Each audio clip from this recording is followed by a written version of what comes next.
오전 시간에는 마태가 전한 성탄의 소식에 대해서 살펴보았습니다.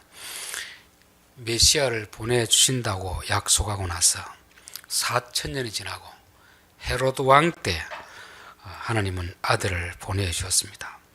헤로드 왕이라는 것은 사람이 왕이 되어서 가장 힘들게 하는 왕, 악한 왕의 끝판왕이라고 할 수 있는 그 시대에 예수님을 보내주심으로 인하여서 절망 가운데 있던 세상 사람들에게 진정한 소망을 주시는 그런 사건임을 살펴보았습니다. 그 사건도 왕이나 대제사장을 통해서 알게 된 것이 아니고 저 멀리 있는 동방 바벨론 땅의 점술가들을 통해서 나타내셨습니다. 하나님은 사람을 차별하지 않으십니다. 아무리 이방 사람이라 할지라도 하나님을 간절히 찾는 사람을 통해서 하나님의 뜻을 이루신다고 했습니다. 예수님이 세상에 태어났다는 소식을 들은 헤로드 왕과 그쪽 예루살렘에 있는 종교 지도자들은 불안에 떨었습니다. 예수님이 땅을 다스린다는 소식이 어떤 사람들에게는 기쁨의 소식이지만 어떤 사람들에게는 불안한 그런 소식이 될 수가 있습니다. 초림 때 그랬던 것처럼 예수님이 재림하실 때도 저는 동일한 두 반응이 나타내리라 봅니다. 정말 하나님의 나타나심을 기다리는 사람에게는 기쁨의 소식이 되겠지만 하나님이 나타나지 않을 것으로 생각하고 자기 마음대로 살아가고 자기 마음대로 통치하는 사람들에게는 매우 불안한 그런 소식이 되리라 믿습니다. 헤로드 왕은 예수님의 탄생에 대해서 관심을 가졌지만 그것은 새빨간 거짓말이었습니다. 예수님을 죽이기 위한 의도를 가지고 말한 것이지 정말 예수님을 경배하기 위해서 한 것은 아니라는 것입니다. 이 시간은 누가가 전한 성탄의 소식에 대해서 한번 살펴보겠습니다. 2장 1절 그때 가이사 아구스도가 영을 내려 천하로 다 호적하라 했으니 이 그때는 언제겠습니까? 예수님이 태어날 그때 가이사 아구스도가 명령을 내린 거죠. 각 사람들은 자기 고향에 가서 호적을 해라. 그 군인들을 징집할 때도 호구조사가 필요한 것이고 또 세금을 매길 때에도 호구조사가 필요합니다. 그런데 여기 보면 그때가 먼저입니까? 뒤에 아구스도가 영을 내리는 게 먼저입니까? 그때가 먼저입니다. 그때 예수님이 탄생할 그 즈음에 그때 세상에 이런 역사가 있었다는 것을 말씀하고 있습니다. 그래서 누가는 로마 총독이 다스린 때인데 그보다 더 중요한 것이 하나님이 아들을 보내신 그때 이러한 일은 있었다는 것을 말씀하고 있습니다. 이게 무슨 뜻이냐면 세상의 역사가 주가 되는 것이 아니고 하나님의 역사가 주가 되는 것입니다. 세상 역사는 그 주된 하나님의 역사의 배경이 되는 거죠. 우리가 사진을 찍으면 그 주인공 있고 뒤 배경이 있잖아요. 배경 그렇죠. 우리는 세상의 역사를 보면서 누가 다스리는가, 누가 통치하는가 그 기준을 가지고 세상 역사를 보잖아요. 성경은 그게 아니고 하나님의 기준이 되어서 교회가 기준이 되어서 하나님이 세상 역사를 주관해 나가시는 것입니다.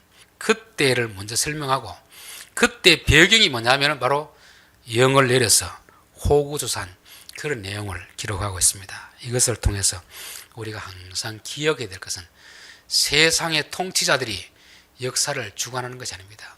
우리 눈에 보기는 그렇게 하는 것 같은데 실제로는 하나님이 다스리는 것입니다. 세상 역사가 교회 역사를 중심으로 돌아가는 것을 말씀하고 있습니다. 소돔 고모라 성을 심판할 때 아브라함이 뭐라고 기도했습니까? 주여 의인을 어찌하여 악인과 멸하려 하시나이까? 그럴 때 의인 10명이 있으면 그 성을 멸하지 않겠다는 것입니다. 그러면 그 성의 주인은 누굽니까? 주인공은 누굽니까?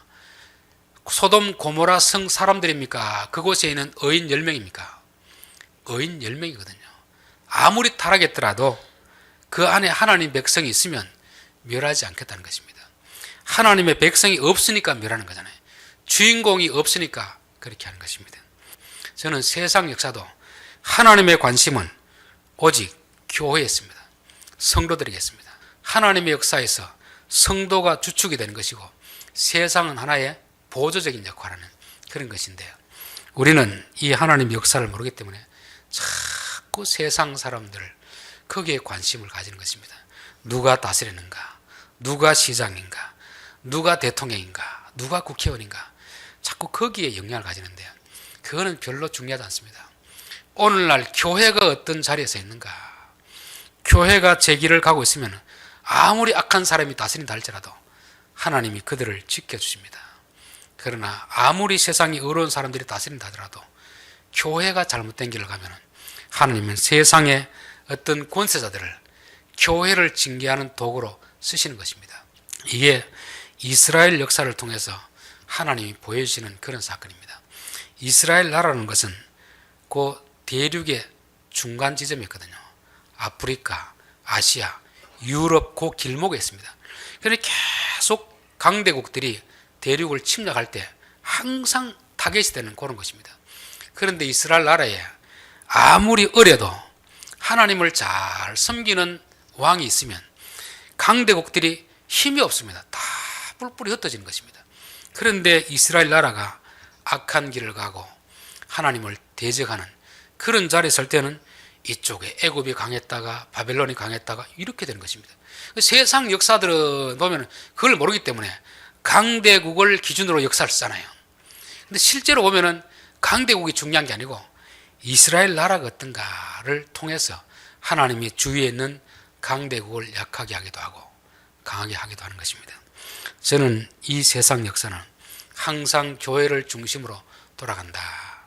한 가정의 역사도 믿는 믿음의 사람을 기준으로 돌아가는 것입니다. 가족들 가운데, 친척들 가운데 여러 사람이 있지만 그러나 그 가운데서는 믿음의 사람이 있습니다. 그 사람을 기준으로 하나님 역사를 다 운행해 나가신다는 것을 성경은 우리에게 보여주는 것입니다. 요나가 배를 타고 지중해를 건너서 다시스로 가려고 할 때 하나님이 요나 한 사람을 회개시키기 위해서 무슨 일을 벌이십니까? 지중해 바다를 흔들어 버립니다. 태풍을 일으키는 거죠. 그러니까 배에 타고 있던 사람들이 짐을 다 버리는 것입니다. 그러니까 하나님 보시기에 그거 별로 중요하지 않습니다. 그 돈이 얼마나 들었는지 중요하지 않습니다. 하나님 보시기에는 주의 종 요나가 회개하고 주의 뜻을 이루는 것이 중요한 것입니다. 하나님이 보시는 기준과 세상 사람들이 보는 기준은 다릅니다. 저는 뉴스는 웬만하면 잘 안 보려 하는데 봐서 별로 득되는 게 없어서 기도하기 위해서 제목들은 볼 때가 있습니다. 그런데 세상 역사를 보면서 이 사람들이 왜 이렇게 할까를 생각하지 않고 교회가 무엇을 잘못하고 있을까? 교회가 반성해야 될 것이 무엇인가? 항상 그것을 생각합니다. 왜냐하면 하나님은 교회가 잘못할 때는 세상을 통해서 징계하시고 어려움을 주시거든요. 그래서 우리가 교회가 역사의 중심에 있다는 것을 알아야 됩니다. 코로나 때에도 코로나를 핑계 삼아가 얼마나 교회를 힘들게 했습니까? 왜 그렇게 하겠습니까? 누가 하는 거겠습니까? 하나님이 하시는 것입니다. 교회가 복음에서 너무 멀어져 있기 때문에 교회가 변질되어 있기 때문에 교회를 연단해서 순수하게 만들기 위해서 하나님이 그렇게 하시는 것입니다. 우리가 그것을 봐야지 자꾸 주위의 사람들을 보고 그 원망하고 불평하면 안 된다는 것입니다. 자, 왜 그러면 하나님께서 임신했을 때 곧 출산을 앞둔 이 요셉 부부를 통하여 그 멀리 베들레헴까지 가도록 했겠습니까? 베들레헴에서 갈릴리 나사렛까지는 150km입니다. 요즘이야 150km 같으면 차로 가면 1시간, 2시간이면 가는 길 아닙니까? 그 당시는 차가 없거든요. 그럼 결국 걸어가야 됩니다. 걸어가려고 하면 1시간이면 4km를 걷고 10시간 걸으면 40km 아닙니까? 150km 같으면 며칠을 가야 됩니까? 좋기 4일을 가야 되는 것입니다. 그것도 건강한 청년이 아니고 출산을 앞둔 여인을 데리고 가야 되는 그 시점입니다. 참 가면서 요셉과 마리아는 불평할 수 있지 않겠습니까? 필 이 시점에 호적을 하러 가십니까? 조금 출산하기 전에 하라든지 출산한 이후에 하라든지 그랬으면 편할 텐데 왜 하필 이때 이 일을 시키십니까? 하나님은 역사의 주관이기 때문에 이런 것을 늦추고 당기고 할 수 있을까 없을까요? 충분히 그렇게 할 수 있습니다. 그렇게 하지 않는 이유는 왜 그렇겠습니까? 하나님의 예언을 성취하기 위해서 그렇습니다. 성경에는 분명히 베들레헴에서 하나님의 아들이 태어난다고 예언했거든요. 근데 이들은 지금 어디 살고 있습니까? 갈릴리 나사렛에 살고 있습니다. 이런 호구조사라는 명령이 없으면 이들은 나사렛에서 예수님을 낳게 됩니다. 그렇게 되면은 구약의 선지자를 통하여 한 하나님 말씀이 성취가 되지 않는 것입니다. 하나님의 약속의 말씀이 성취되게 하기 위해서 이 일을 벌리는 것입니다. 비록 마리아와 요셉은 매우 힘든 과정이었지만 걸어가면서 원망할 수도 있고 불평할 수도 있습니다. 그러나 그런 과정을 통해서 그것이 아니면 이들이 그 산딸이 된 몸을 가지고 베들레헴으로 갈 이유가 없습니다. 하나님은 오직 구약에 산 그 예언의 말씀을 성취하기 위해서 이런 환경을 조성하고 계시는 것입니다. 자, 그럴 때 우리 앞에도 저는 이런 일이 있을 수 있다고 봅니다. 하나님 왜 하필 이때 이런 일을 일어나게 하십니까? 좀 다른 때 하시면 안 되겠습니까? 왜 이때 부모님 돌아가게 하십니까? 왜 이 어려울 때 집안에 사고가 나게 하십니까? 이제 뭔가 좀 잘 되려고 하는데 왜 이때 이런 어려움을 허락하십니까? 그렇게 원망할 수도 있습니다. 그러나 시간의 주인이 누굽니까? 하나님이 아닙니까? 우리가 볼 때는 이해되지 않는 그 상황이라도 하나님은 하나님의 뜻을 이루시기 위해서 이렇게 한다는 것을 우리가 이해할 필요가 있습니다. 저는 이걸 보면서 하나님은 역사를 주관하실 때 누구를 통해서 하실까를 한번 좀 생각해 보았습니다. 자, 오전에는 누구를 통해서 예수님의 탄생 소식을 알렸습니까? 동방박사들 아닙니까? 비록 이방인이지만 점술가들이지만 예수님의 탄생을 간절히 기다리는 사람을 통해서 그 일을 이루시는 분입니다. 유대인을 통해서 하시는 것도 아니고 왕을 통해서 하는 것도 아니고 종교 지도자를 통해서 하는 것이 아닙니다. 예수님의 탄생을 간절히 기다리는 사람을 통해서 하나님은 역사를 이루는 것이고, 두 번째는 오늘 누가복음을 통해서 보면 하나님은 누구를 통해서 하나님의 역사를 이루시는가? 자기 뜻보다 하나님의 뜻을 더 우선시하는 그런 사람을 통해서 역사하는 것입니다. 누가복음 1장을 한번 찾아보십시다. 누가복음 1장 27절, 다윗의 자손 요셉이라는 사람과 약혼한 처녀에게 이르니 그 처녀의 이름은 마리아라. 그에게 들어가 이르되 은혜를 받은 자여 평안할지어다. 주께서 너와 함께 하시도다 하니, 처녀가 그 말을 듣고 놀라 이런 인사가 어찌 함인가 생각하며 천사가 이르되 마리아여 무서워하지 말라. 내가 하나님께 은혜를 입었느니라. 참 얼마나 듣기 좋습니까? 너가 하나님의 사랑을 받은 자들아. 그렇게 하는 것입니다. 31절 보라 내가 잉태하여 아들을 낳으리니 그 이름을 예수로 하라. 34절 마리아가 천사에게 말하되 나는 남자를 알지 못하니 어찌 이 일이 있으리까. 하나님께 은혜를 입었다고 하는까지는 좋은데 내가 잉태하여 아들을 낳을 것이다. 참 청천벽력 같은 소리를 하고 있는 것입니다. 약혼했지만 아직도 남편과 잠자리도 안 했는데 지금 잉태라면 이 마리아는 무슨 소리를 듣겠습니까? 약혼해놓고 다른 남자와 잠자리를 했다는 거잖아요. 이렇게 되면 당장 파혼감이에요. 파혼감. 아니 부부가 아직까지 정식 결혼식을 안 했는데 임신했다고 하면은 성경에는 성령께서 잉태하겠다 하지만 그걸 믿을 사람이 누가 있습니까? 이제 마리아는 조금만 기다리면 사랑하는 약혼녀와 정상적인 결혼식을 치르고 행복한 신혼생활에 들어갈 그런 부푼 꿈을 안고 있는 것입니다. 그럴 때 느닷없이 임신했다. 이게 우리로 말하면은 그야말로 일어나서는 안 될 그런 일을 하는 것입니다. 자기가 성폭행을 당해서 임신했으면 그나마 변명이라도 할 것이 있습니다. 아무런 것이 없는 상황에서 임신했다고 하면 남편 될 요셉이 뭐라고 하겠습니까? 요셉은 시비를 걸지 않고 가만히 돌려보내기로 했습니다. 괜히 그거 하면 서로 문제가 되니까. 그때 물론 요셉에게 성령이 나타나잖아요. 하나님이 하시는 일은 어쩌면 우리가 감당하기 싫은 그런 일입니다. 이제 좀 형편이 피려고 하는데 하나님 우리로 하여금 그 일을 막아버리는 거죠. 결혼을 앞둔 여자에게 임신했다는 것은 결혼하지 말라는 것입니다. 결혼하지 말라는 것보다 더 큰 게 뭡니까? 간음죄를 지었으니까 너는 돌에 맞을 죽을 그런 상황으로 우리를 인도하시는 것입니다. 그런데 마리아의 고백이 참 대단하잖아요. 27절 대저 하나님의 모든 말씀은 능하지 못하심이 없느니라. 마리아가 이르되 주의 여종이오니 말씀대로 내게 이루어지다며 천사가 떠나가니라. 하나님은 지금 이 시대에도 누구를 통해서 역사하실까를 보니까 내 삶에 내 뜻이 이루어지는 것이 아니고 하나님의 뜻이 이루어지기를 원하는 그 사람, 비록 내 꿈이 이루어지기 직전인데도 하나님의 뜻 때문에 내 뜻을 다 내려놓을 수 있는 그런 사람을 위해서 하나님은 하나님의 역사를 이루어 가신다는 것입니다. 우리 주기도문에 뭐가 있습니까? 하늘에 계신 우리 아버지여, 이름이 거룩히 여김 받으시오며 하늘에서 이루어진 하나님의 뜻이 땅에서 내 삶에서 이루어지게 하옵소서. 하나님의 역사는 내 뜻을 이루려고 하는 사람을 통해서 나타나는 것이 아니고 내 뜻은 완전히 포기되어도 내 꿈은 산산이 무너지더라도 하나님의 뜻이 이루어지기를 원하는 그런 사람을 통해서 하나님의 역사를 이루어 가신다는 것입니다. 그러니까 하나님이 그 많고 많은 사람들 중에서 요셉과 마리아를 선택한 것이 아닌가 그런 생각이 듭니다. 오늘날도 똑똑한 사람 얼마나 많이 있습니까? 잘난 사람 얼마나 많이 있습니까? 그러나 하나님이 찾아와서 내가 너를 통해서 이걸 하고 싶은데 내가 허락할 수 있겠냐?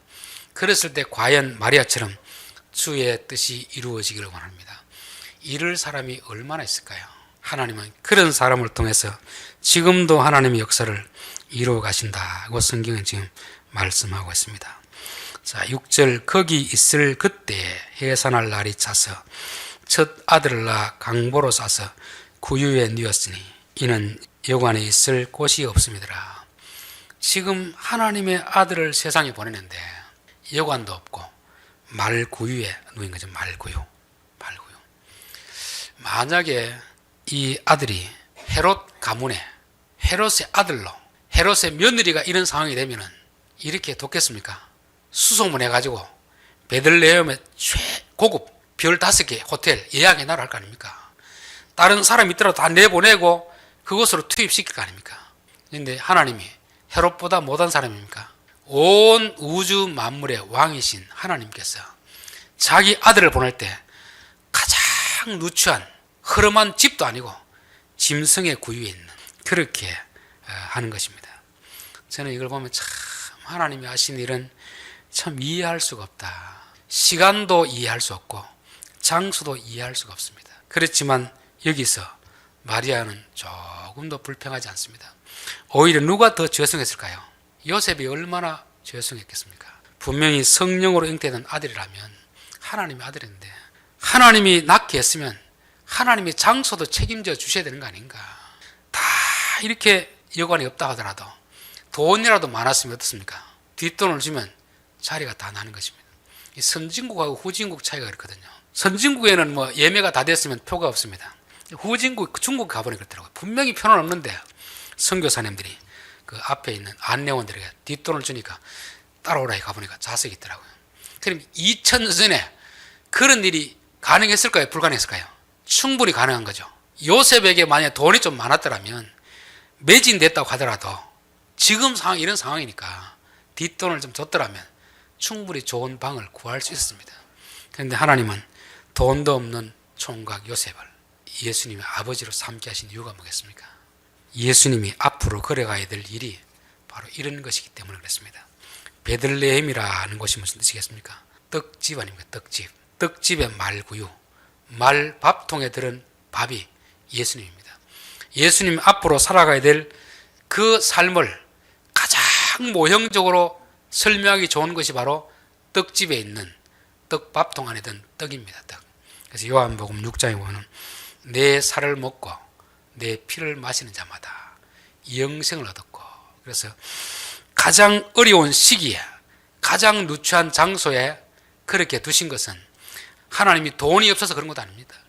빽이 없는 것도 아닙니다. 마음만 먹으면 충분히 할 수 있지만, 그러나 예수님의 사역을 가장 설명하기 좋은 그런 장소, 그런 때를 선택해서 그렇게 한 것입니다. 그래서 저는 하나님은 지금도 역사의 주인이시고 시간의 주인이시고 공간의 주인이시다, 그렇게 믿습니다. 그래서 우리는 어떤 시간인데 왜 하필 이때냐 원망할 필요가 없습니다. 왜 하필 이 장소인가 원망할 필요가 없습니다.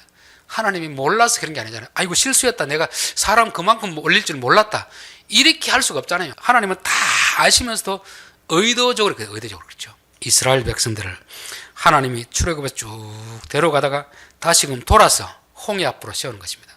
양쪽에는 산이 있고 앞에는 바다가 있는, 그리고 뒤에는 바로 군대가 쫓아오는 그런 상황에 놓였습니다. 그때 백성들이 모세에게 원망을 했습니다. 애굽에서 장사할 곳이 없어서 우리가 바다에 빠져 죽게 하느냐, 당장 우리가 돌려본다라는 것입니다. 그때 모세가 참 믿음의 말을 하잖아요.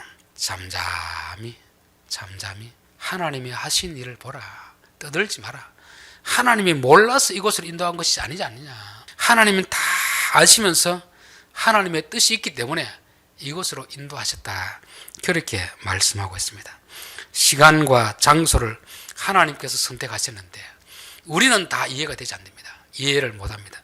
그러나 왜 그렇게 하셨냐, 바로 하나님의 예언하신 말씀이 이루어지게 하기 위해서 그런 것입니다. 그래서 저는 우리의 삶에 내 뜻이 이루어지는 것도 중요하지만 하나님의 뜻이 이루어지는 것이 더 중요한 것이고, 그런 자를 통해서 하나님의 역사를 이루어 가시는 것입니다. 우리 마태복음 11장 한번 더 찾아보십시다. 마태복음 11장 20절부터 보겠습니다. 예수께서 권능을 가장 많이 행하신 고을들이 회개하지 아니하므로 그때 책망하시되 화 있을진저 고라시나 화 있을진저 베세다야, 너에게 행한 모든 권능을 두로와 시돈에서 행하였더라면 그들이 벌써 베옷을 입고 재에 앉아 회개하였으리라.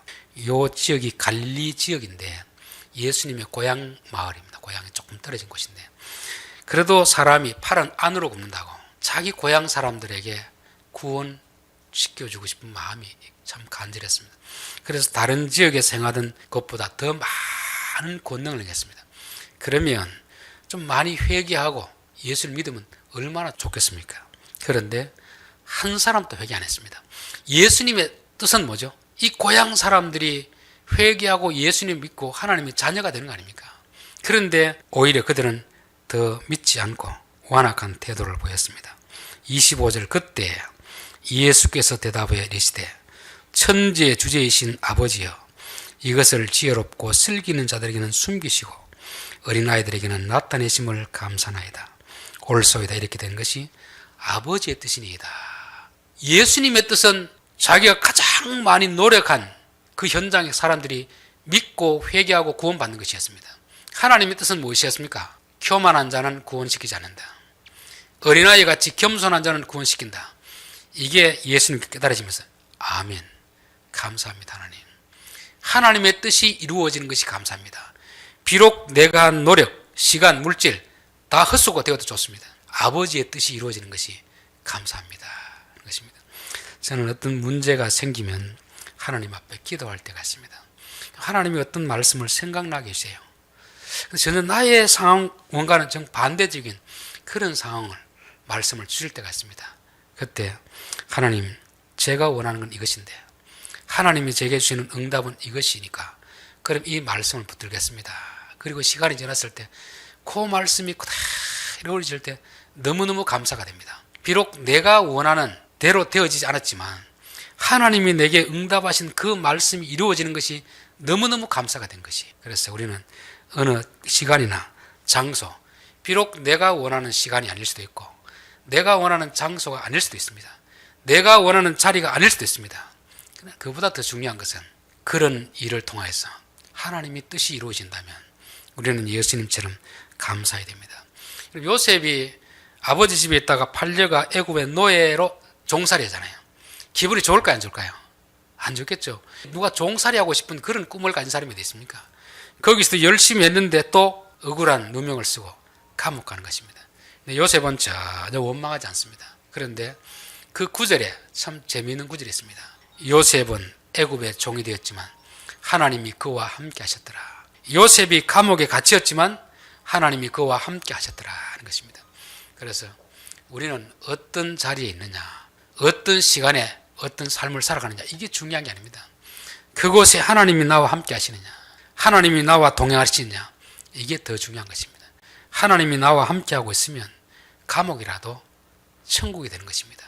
비록 종살이를 하더라도 그것은 천국이 되는 것입니다.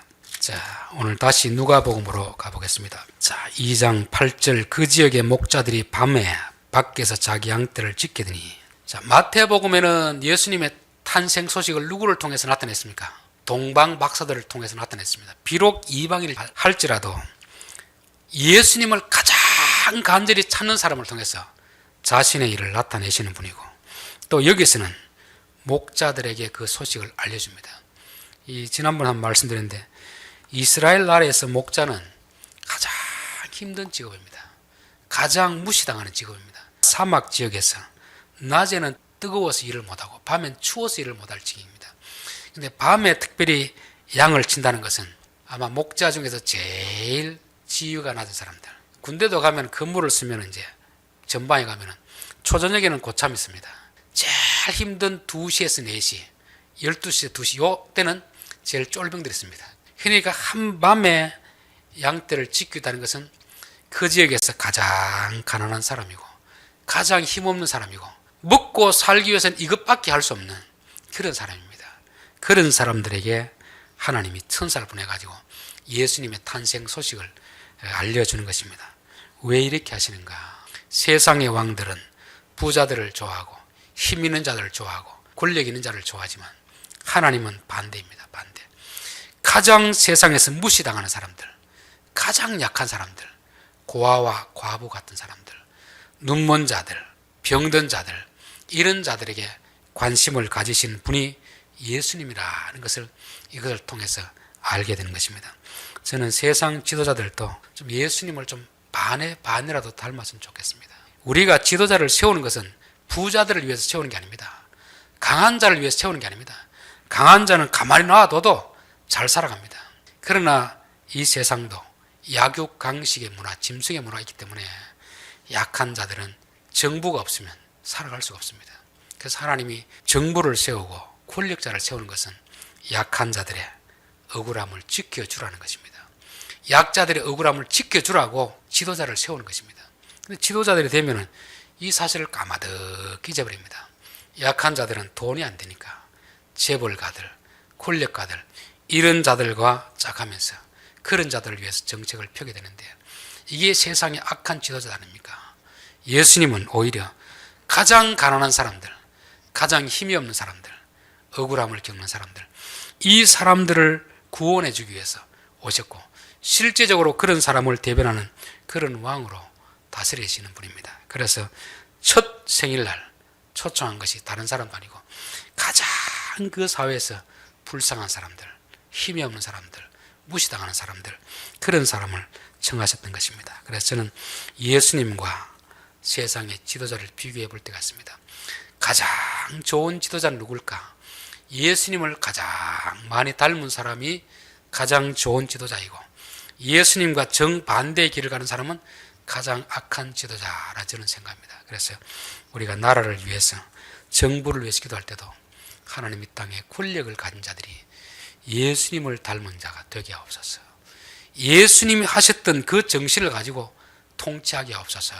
그런 기도를 드리는 것이 나라를 위해서 가장 바람직한 기도가 아닐까, 그런 생각이 듭니다. 결론입니다.